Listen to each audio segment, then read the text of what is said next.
Drage gledalke, dragi gledalci, dobrodošli v oddaji Pogovor in pika. Naš nocojšnji gost je minister za kmetijstvo in okolje, Franc Bogovič.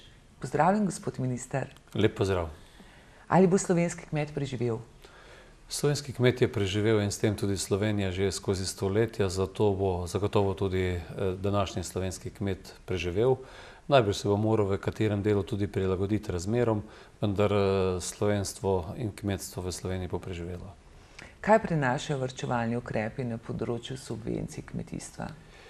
Subvencijska politika, se pravi to, kar je tudi del skupne kmetijske politike, ki je tudi sofinancirana iz evropskih sredstev, je ostala nespremenjena. Se pravi, zmanjšanje sredstev na kmetijskem ministrstvu je šlo predvsem v tistem delu, ki je namenjen za delovanje služb za zaposlene na ministrstvu. Ukrepi skupne kmetijske politike pa ostanejo v takšnem obsegu, kot so bili doslej, in to je tudi v obsegu, ki je določen za finančni okvir 2007-2013. Koliko teh evropskih sredstev še ni izčrpanih? Pri kmetijstvu je ta specifika, da se en del sredstev plačuje skozi vsako leto, to so ta plačila, in ta del teče nemoteno skozi vsa leta. Program razvoja podeželja pa je program, ki se z razpisi spelje skozi 7-letno obdobje, in kmetijstvo je tisto področje, kjer je črpanje sredstev pravzaprav najboljše in smo povsem ujeti v ta terminski plan, okvir, ki ga to obdobje 2007-2014 določa. Vemo, da sta še 2 leti, leti 14 in 15 leti, ko se lahko ti ukrepi zaključujejo, in za kmetijstvo ni nobene bojazni, da ne bi počrpali vseh sredstev, ki so nam na razpolago. Administrativni postopki pri črpanju teh evropskih sredstev so največja ovira. Ali nameravate to spremeniti? Že na julijski seji je predvidena sprememba zakona o kmetijstvu. Tu gre za eno resno oviro, ki je pri razpisih doslej bila kot administrativna ovira. Se želimo spremeniti to, da ko oddamo vlogo, ne bi več dvakrat dopolnjevali vlogo, potem to vlogo na koncu pregledali vse vloge in izvedli točkovanje šele na koncu. Zakon spreminja v tej smeri, da bo potrebno dati popolno vlogo in popolne vloge bodo prišle v okvir ocenjevanja, in to bo bistveno zmanjšalo tako delo na agenciji, kakor tudi pospešilo postopke. Tako da na tem področju je potrebno še marsikaj postoriti. Zadružništvo je v krizi. Ali je to ena od mogočih rešitev za malega kmeta? Kako pravzaprav ga oživiti? Zadružništvo je povezovanje tistih, ki so na trgu premali, da bi sami nastopali. To je osnovna ideja zadružništva, da se ljudje povežejo, skupaj nastopijo in s tem tudi lažje uveljavijo svoj interes. Zadružništvo je v slovenskem prostoru v enem delu dokaj stabilno, se pravi, nimamo teh pretresov v kakšnih lastniških poizkusih, ki so se dogajali v ostalih gospodarskih družbah. Vsi pa opažamo, in to mislim, da je tudi že slehernemu jasno, da se v zadnjih letih ni dovolj naredilo na še večjem poslovnem povezovanju tudi zadrug med sabo. V tem delu je tudi ta zadruge druge stopnje, ali je to zadružna zveza ali so ostale povezave zadrug. Mislim, da bi morali narediti več tako na področju nabave repromateriala, kakor tudi na področju organiziranja proizvodnje za znanega kupca. In v tem delu nas čaka zagotovo še cela vrsta izzivov, kajti to je en del tistega, kjer govorim tudi, da se bo potrebno tudi v slovenskem kmetstvu in kmet se v marsičem prilagoditi. In mislim, da je prva prilagoditev in ugotovitev, da nepovezani vsak zase več na tem trgu, ki se vedno bolj globalizira, enostavno ne bomo preživeli. Posledično pa potem prihaja do neorganiziranosti, recimo tudi pri predelavi ekoloških živil in pridelkov. Zakaj taka neorganiziranost? Ja, to je to, kar ugotavljamo, da vsakdo se na nek način ukvarja tako z svojo proizvodnjo in poskuša tudi biti samostojen na področju plasmaja. Mi pripravljamo določene ukrepe in v letošnjem letu imamo v poletnih mesecih namen izpeljati razpis, kjer bo vključeno tudi ekološko kmetijstvo, poleg ekološkega kmetijstva še področje prašičereje, zelenjadarstva in pa sadjarstva, kjer bi prav s sredstvi ministrstva sofinancirali tiste, ki se bodo odločili, da bodo postali povezovalci na tem prostoru v Sloveniji, v teh panogah, ki sem jih omenil, in bomo tudi inicialno pomagali s sofinanciranjem teh ljudi. In ekološko kmetijstvo je eno tistih, kjer so določene povezave že izpostavljene in na takšen način lahko tudi potem pridemo do te ponudbe širšega asortimana na trgu. Tako da nič drugače ni v ekološkem kmetijstvu kot pri marsikateri drugi panogi in kot sem že dejal, ocenjujemo na ministrstvu to kot eno večjih pomanjkljivosti slovenskega kmetijstva, zato nameravamo tudi z ukrepi in pa s sredstvi ministrstva to podpreti. Kako boste obdržali to ravnotežje med ponudbo in povpraševanjem, da ne bi prišlo eno ali drugi do presežkov? Recimo, kot se je to zgodilo v prašičereji z prašičjim mesom. Glejte, prašičereja je tista, ki je danes panoga, za katero vemo, da se oskrba s prašičjim mesom v Sloveniji zmanjšuje. To je problem, ključni problem je rast žitve leta 2008 in tudi visok nivo teh cen, kjer imajo velike probleme, predvsem tisti, ki so celoti odvisni od nakupa žit. Drug problem pa je, kot sva že dejala, je pa ta organiziranost. Nam se je v zadnjih 2-3 mesecih zgodilo dvoje in v pogovorih tako s prašičerejci kot predstavniki klavnic smo prišli do teh zaključkov, da je očitno nekaj narobe. Kajti 2 meseca nazaj se je dogajalo, da klavnice niso mogle odkupiti slovenskih prašičev, da jih enostavno ni bilo na trgu. 2 meseca iza tega enostavno slovenski kmet ni več mogel nikamor prodati prašiča. In to je ključen ali pa zelo jasen pokazatelj, kako bi morala biti tako proizvajalec, klavnica in seveda v nadaljevanju tudi trgovec na nek način povezana in bi morala biti ta proizvodnja praktično znana, naročena in da bi bil ta plasma zagotovljen. Če ostaneva še malo pri mesu, kaj storiti z dampinškimi cenami mesa, recimo iz Avstrije? Prašičereji je ta občutek in tudi ugotovitev nekaterih, da dejansko prihaja meso na naš trg v takem primeru, ko so nekje viški in ko prodaja ne steče prav po cenah, za katere lahko mirno rečemo, da so dampinške, predatorske in da ogrožajo s tem tudi primarno proizvodnjo. Ravno področje prašičjega mesa, v prašičjem mesu je se spomladi dogajalo podobno tudi pri moki iz iste države, iz Avstrije, so prihajali določeni artikli in pa količine, za katere se je ocenjevalo, da so te dampinške cene. V tem trenutku se pripravlja pregled te zadeve in tudi po vsej verjetnosti bo na Direktorat za konkurenco v okviru Evropske komisije tudi ta primer vložen v pregled in ugotovitev, ali je dejansko prišlo do teh nepravilnosti na trgu, tako da ta zadeva bo šla v pregled. Ali Slovenci zadovoljivo ločujemo odpadke? Ločevanje odpadkov se v Sloveniji iz leta v leto dviguje. Smo tudi po statističnih podatkih nekje v evropskem povprečju. Cilji so pa bistveno više zastavljeni. Opažamo zelo veliko razliko med občinami. Vrhnika tu je to najboljša, pri njih je že 80% odpadkov ločeno zbranih, imamo pa posamezne občine, kjer je ta procent še med 10 in 20. Z ukrepi, ki jih izvajamo in tudi z postavitvijo infrastrukture, ki se bo zgodila v naslednjih 2-3 letih, bomo imeli tudi pogoje za to boljše in tudi z določenimi spremembami zakonodajnega okvira bomo pospešili to in omogočili, da bodo tudi komunale lažje opremile kraje z otoki za ločeno zbiranje odpadkov. Od tam naprej prihaja pa tudi na vrsto inšpekcijski nadzor vsakega posameznika in verjamem, da bomo dosegli cilji, ki so jasni, se pravi, da bomo dosti prej, kot je v direktivi zapisano, ločili in predelali več kot 50% vsega odpada, ki ga ustvarimo Slovenci. Kaj se pa dogaja z projektom sežigalnice odpadkov? V tem trenutku se proučuje na eni strani na osnovi operativnega programa točna količina odpadkov. Vemo, da danes je to urejeno zgolj v Celju, teh 40-50 tisoč ton na letnem nivoju. Ocena je v tem trenutku, da bomo imeli še tam približno 200 tisoč ton takšnega odpada, katerega bo treba izkoristiti kot energent v prihodnosti. In iz preračunov bo potrebno ugotoviti, ali je to ena sežigalnica, dve, od tam naprej pa tudi, kot slišimo, iti na kar zahtevno pot prostorske umestitve te sežigalnice.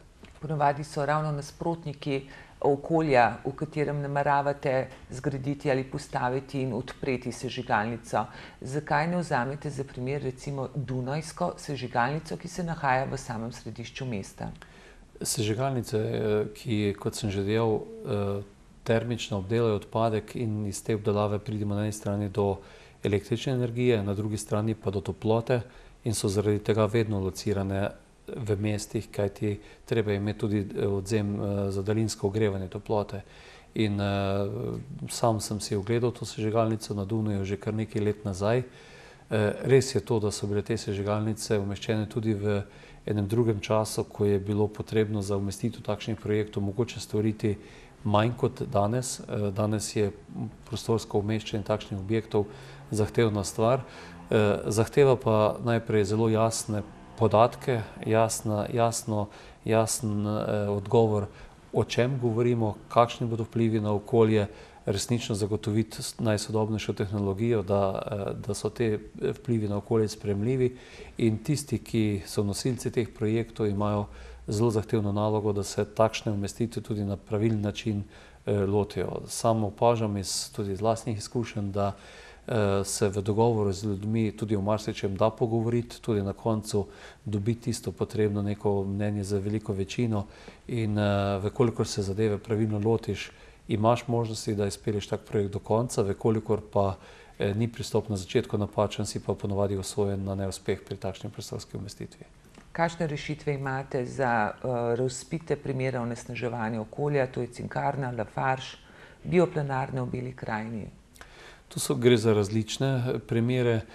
Kar se tiče Cinkarne, smo v kratkem v Celju, kjer govorimo tako skupaj z občino, civilno iniciativo, in takšni primeri, kot je Celje, Mežica, govorimo o teh tako imenovanih starih bremenih, so potrebni enega celovitega pristopa, in tudi v okviru bodoče finančne perspektive predvidevamo iz kohezijskih sredstev določen del sredstev nameniti za odpravo teh tako imenovanih starih bremen.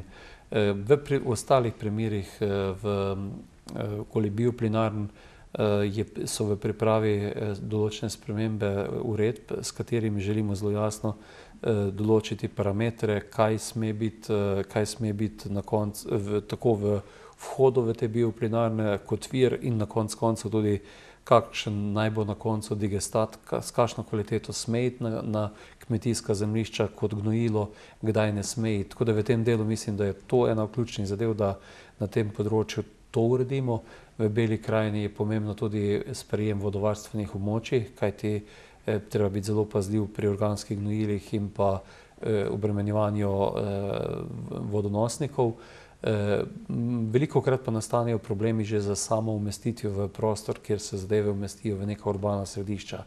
Kar se tiče Lafargea, pa gre za zopet primer vzpostavljenega nezaupanja v samem kraju med civilno iniciativo, podjetjem Lafarge, različni interesi v sami pokrajini.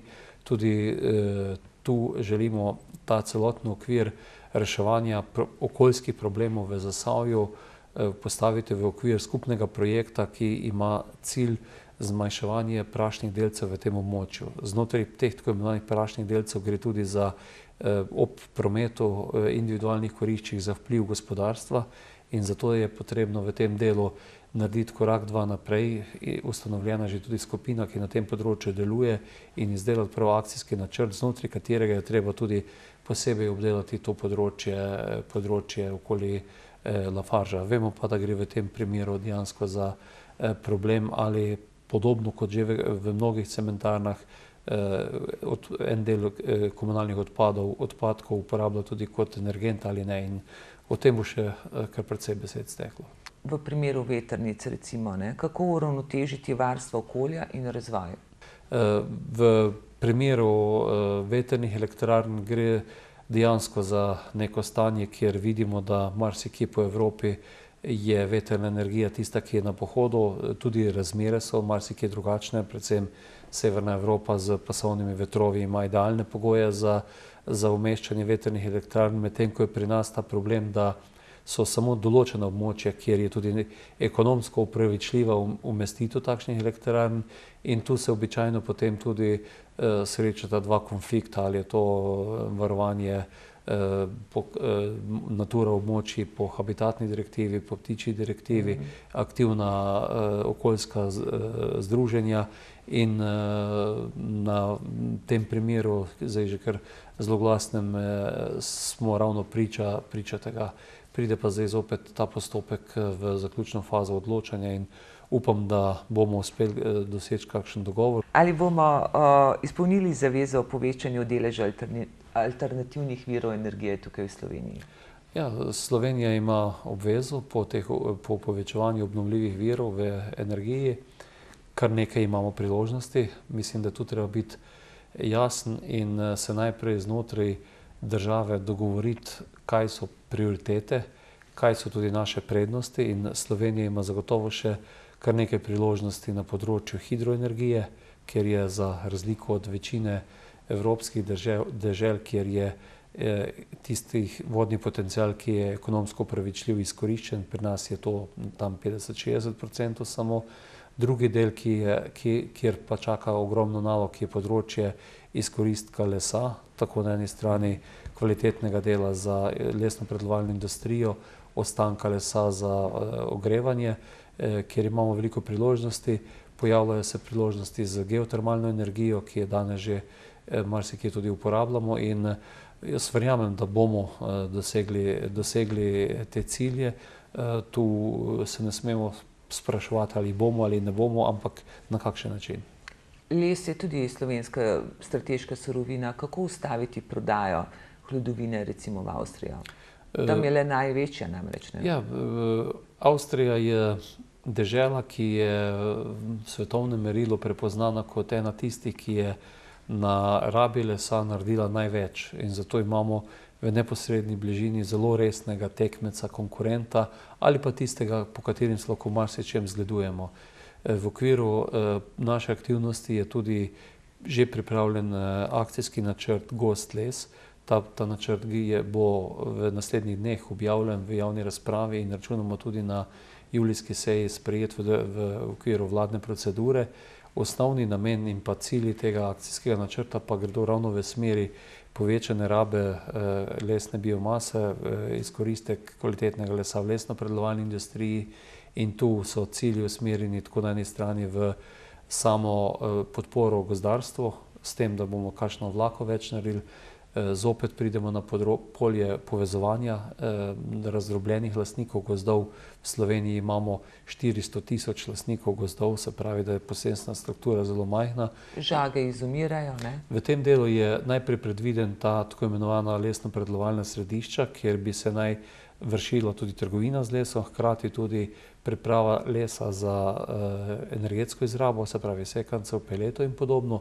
To bi kar nekaj takšnih središč v Sloveniji morali nastati.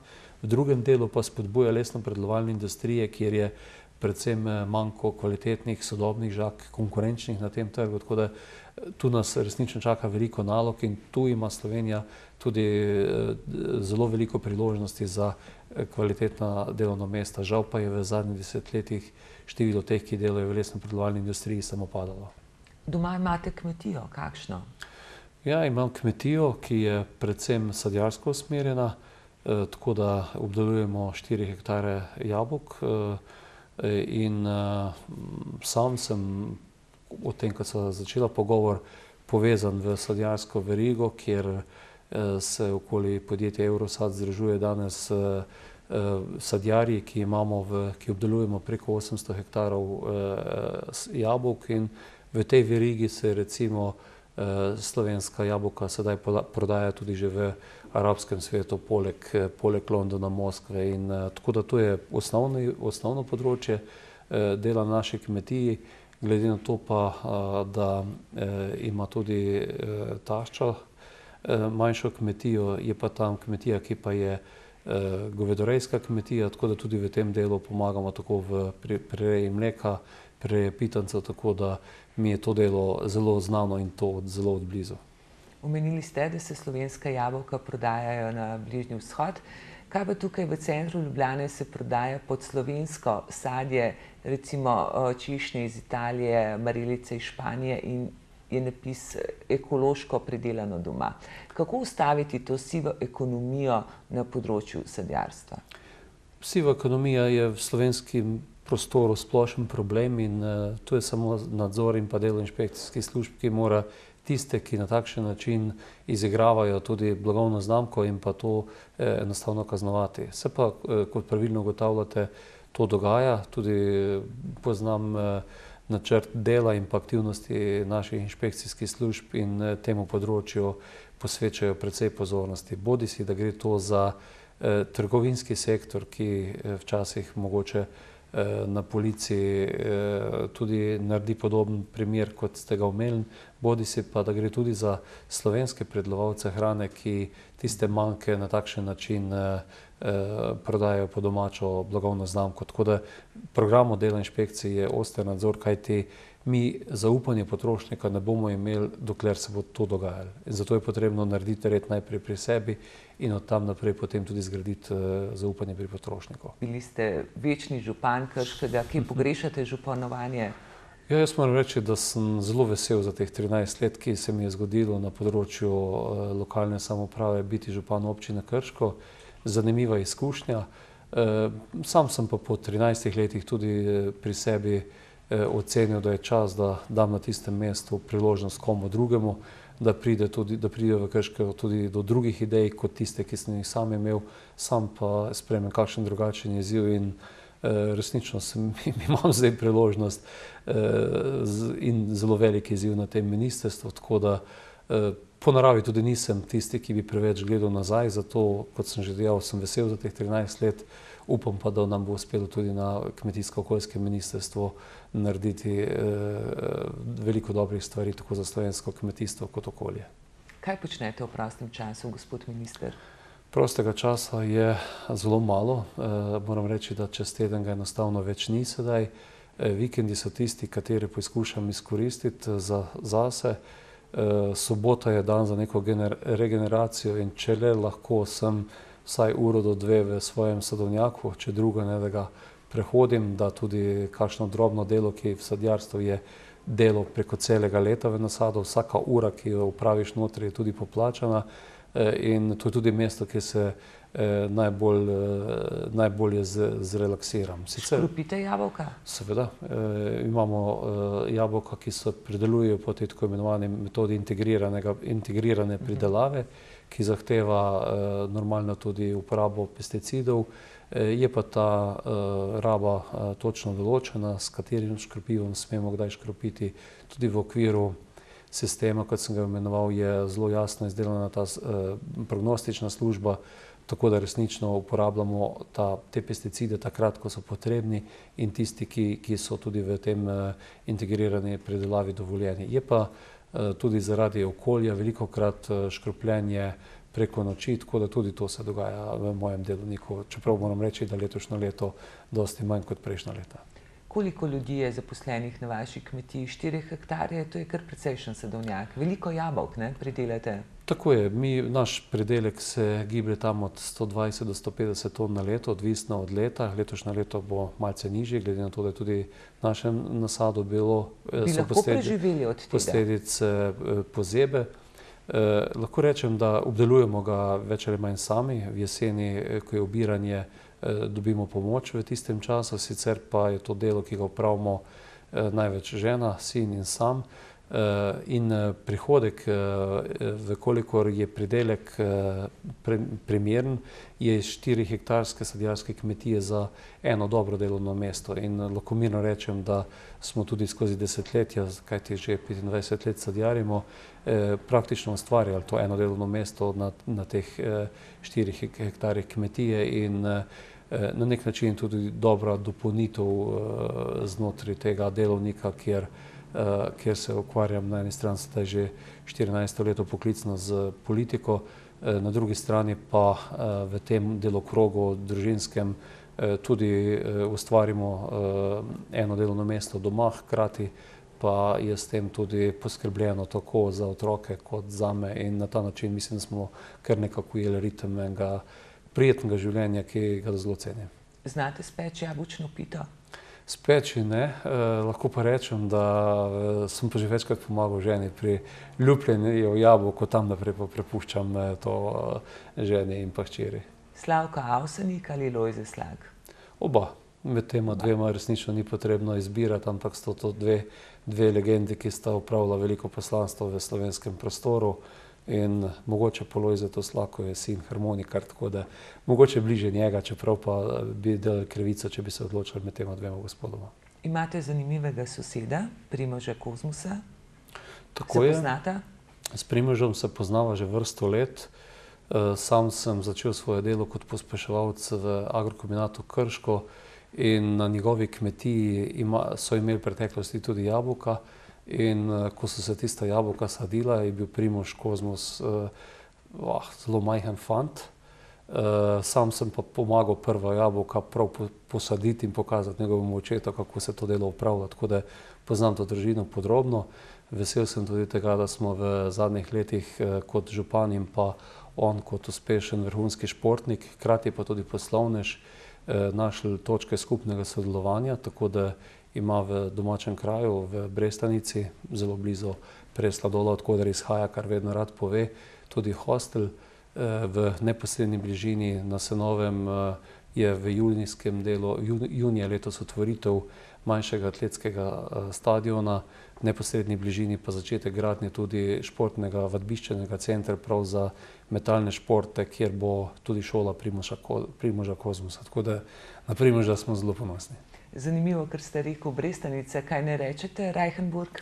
Reichenburg je ime, ki je bilo uradno ime v preteklosti. Še danes je grad Reichenburg, ki bo tudi letos dokončno obnovljen in bo po mojem prepričanju najlepši grad v Sloveniji od septembra naprej. Uporabljamo pa ime Brestanica. Imate zdaj več prijateljev ali več sovražnikov, ko ste iz župana presedlal na ministrstvo?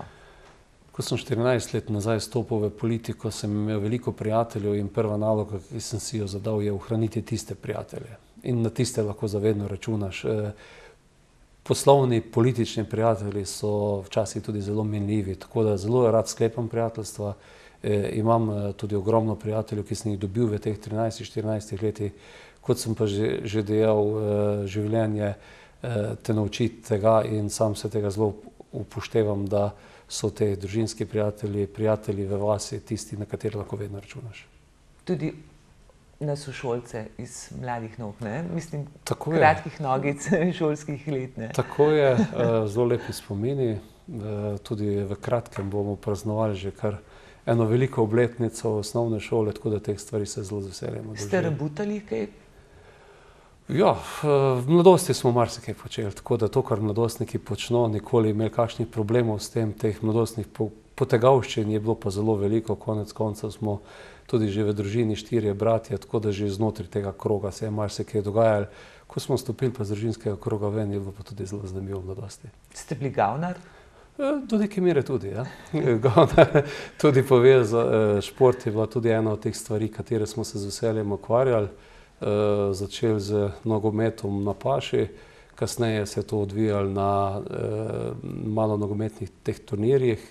Zanimivi so bili nočni turnirji, tako da lepi spomini in tudi teden nazaj sem se z veseljem udeležil enega takega turnirja v domačem kraju kot gledalec sicer, ampak spomini so pa zelo lepi. Baje, da ste kar nekaj prežurali tamle na Brestaniškem bazenu, je to res? Ja, Brestaniški bazen je eden izmed tistih, ki je danes tudi lepo urejen in to je bilo že eno od teh prijetnih mest, pa še celo vrsta drugih je bilo. Najlepša hvala, gospod minister. Hvala tudi vam. Hvala tudi vam, dragi gledalci in drage gledalke, za pozornost. Vidimo se zopet prihodnji ponedeljek ob 21. in lep večer še naprej. Ostanite še naprej z nami.